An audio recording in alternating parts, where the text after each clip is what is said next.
Hello everyone. Today in this video, now we discuss about that advanced calculus in chapter 8, curve in space. Curve in space क्या है हमारे पास? Meaning of differential geometry. Differential geometry is the part of geometry. जो differential geometry हमारा part है वो geometry का which study with the help of differential calculus, जिसकी स्टडी करते हैं हम डिफरेंशियल कैलकुलस से. हमारे पास टू ब्रांचेज होती है डिफरेंशियल ज्योमेट्री की, local differential geometry and global differential geometry. Local differential geometry हमारे पास क्या होती है? जब हम कर्व एंड स्पेस की नेबरहुड पॉइंट की प्रॉपर्टी की स्टडीज़ करते हैं तो हमारे पास क्या होता है? Local differential geometry. एंड जब हम कर्व और स्पेस के सरफेस की होल की स्टडी करेंगे देन हमारे पास क्या होगा? Global differential geometry. Okay, now हमारे पास a curve in a space is the locus of a point whose position vector R. हमारे पास कोई कर्व दी होती है जैसे कि दिस. हमारे पास एक कर्व गिवन है, इस पे हमने एक पॉइंट लिया P एंड एक पॉइंट ओरिजिन लिया O. तो हमारा आर वेक्टर क्या बनेगा? दिस.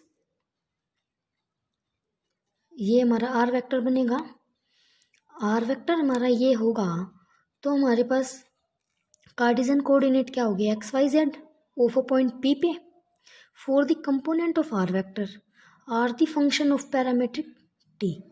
जो आर जो है हमारा वो फंक्शन होगा किसका? पैरामीटर T का.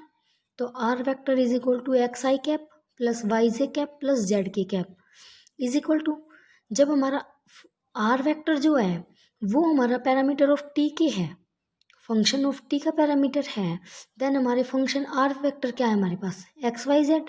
तो XYZ भी हमारे फंक्शन ऑफ T के पैरामीटर हो गए. तो XT I cap plus YT J cap plus ZT K cap. इस फंक्शन को हम क्या फंक्शन लिख सकते हैं? R of T. R vector जो है हमारा फंक्शन ऑफ पैरामीटर है टी का. Hence prove. हम इक्वेशन वो देखते हैं definition. A curve in a space is the locus of a point. A curve in a space is locus of a point whose Cartesian coordinate are the function of a single variable t called parameter. Parametric equation of the curve can be written as, हम इस वाली form को क्या return कर सकते हैं? Parametric equation को इन कर्व में x is equal to X of T, y is equal to Y of T and z is equal to z of T equal prove कर सकते हैं. यहाँ से हमें क्या मिल जाता है? XYZ are real value function है ऑफ सिंगल वेरिएबल t के some interval a to b पे. A curve in space can be represented as the intersection of two surface. जब इंटरसेक्शन दिखाते हैं दो कर्व इन स्पेस की तो f of 1 XYZ is equal to 0 and f of 2 XYZ is equal to 0. Both equation are intersection of the surface. Another form, curve in space is obtained by eliminate the parameter from the parametric equation of the curve. यहाँ से हम t को क्या करते हैं? Example देखते हैं. If parametric equation of the curve, ये हमारे पास कर्व की पैरामीट्रिक इक्वेशन है. x is equal to T, Y is equal to T cube and z is equal to T6. Equation first. यहाँ हम t को एलिमिनेट करते हैं. तो x इक्वल टू टी है तो यहाँ t की जगह हम x पुट कर सकते हैं. तो क्या हो जाएगा? y is equal to X cube and z is equal to T की 6 है. तो t की क्यूब क्या है हमारे पास? y. तो t की स्क्वेयर, यहाँ पे y की अगर t की 6 पावर करते हैं तो यहाँ y का स्क्वेयर हो जाएगा. Then z is equal to Y square, y is equal to X cube and z is equal to Y square which can be written as f1 xy is equal to 0 and f2 YZ is equal to 0. हमारे पास क्या हो गया? ये intersection हो गया of the two surface का. Now अब हम देखते हैं रेगुलर कर्व क्या होती है. The vector value curve R vector है हमारे पास, define on I is said to be regular if D R by D T, जो हमारा आर वेक्टर है उसका डिफ्रेंशिएट कर देते हैं with respect to T parameter, और जो डिफ्रेंशिएट हमारा जीरो ना आए इज कॉल्ड है रेगुलर कर्व होगा. ठीक है. अब हम करते हैं tangent of a curve. Let C be a curve, C हम कोई कर्व ले लेते हैं, ये हमने एक कर्व ले ली, and P be any point of C, हम इस कर्व ए सी हमारी ये कर्व है, इस कर्व पे हम एक पॉइंट पी ले लेते हैं। Then the tangent of a P, P हमारा क्या हो गया, टेजेंट, टेजेंट वेक्टर पे हमारी कर्व है, तो टी पी क्या हो गया, tangent to the curve of C, C का टेजेंट पी हो गया, is the limiting position of a straight line through point P and Q, P और क्यू एक स्ट्रेट लाइन होगी हमारी, where Q is another point of the curve such that Q approach P along the curve, P जो है point हमारा Q पे जाएगा, तो हमारा क्यू क्या हो गया, एक अनदर पॉइंट हो गया। देन हमारे पास क्या है, बन जाता है figure, a curve A C and point P, P is a tangent, tangent at P to curve C पे।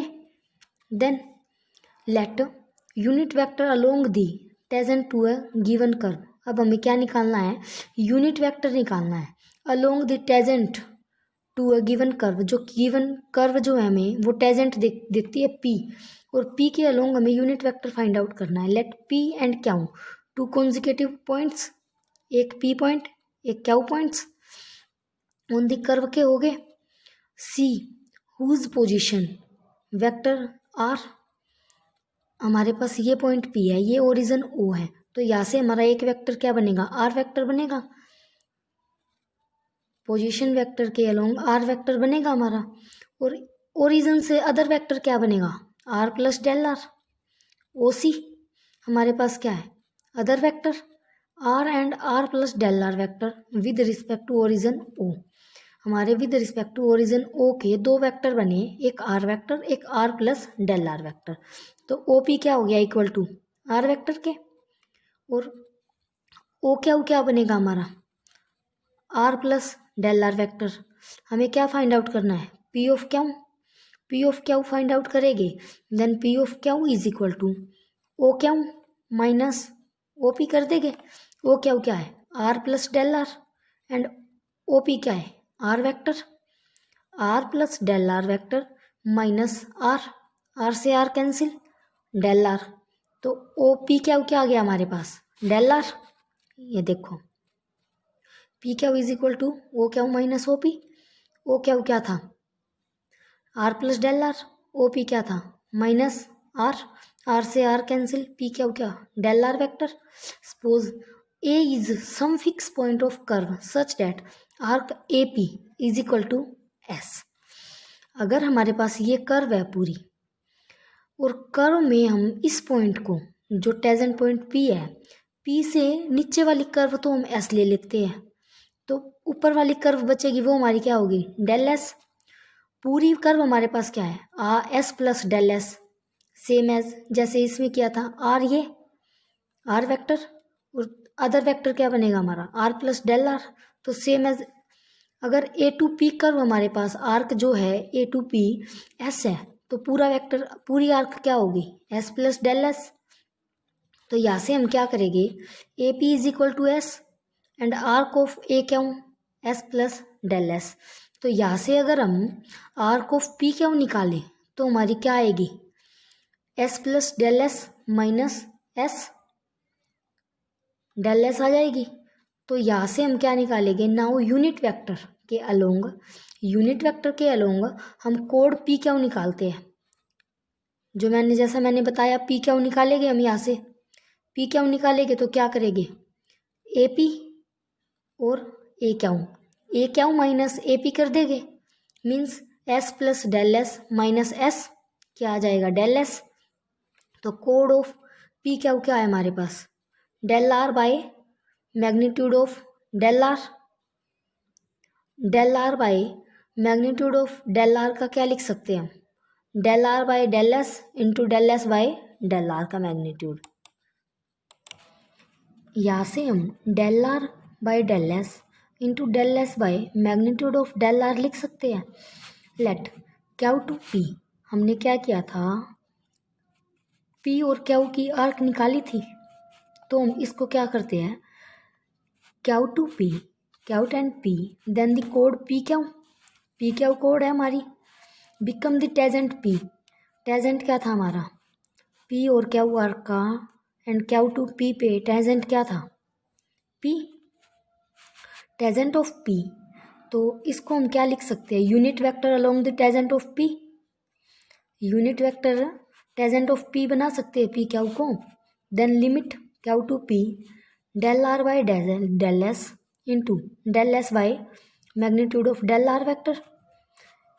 Del S by del R magnitude को हम क्या लिख सकते हैं, डेल एस क्या है हमारे पास, डेल एस क्या है, arc of P Q, arc of P Q, del S क्या है हमारे पास, arc of P Q, and del S del magnitude of del R क्या है हमारे पास, कोड ऑफ डेल आर।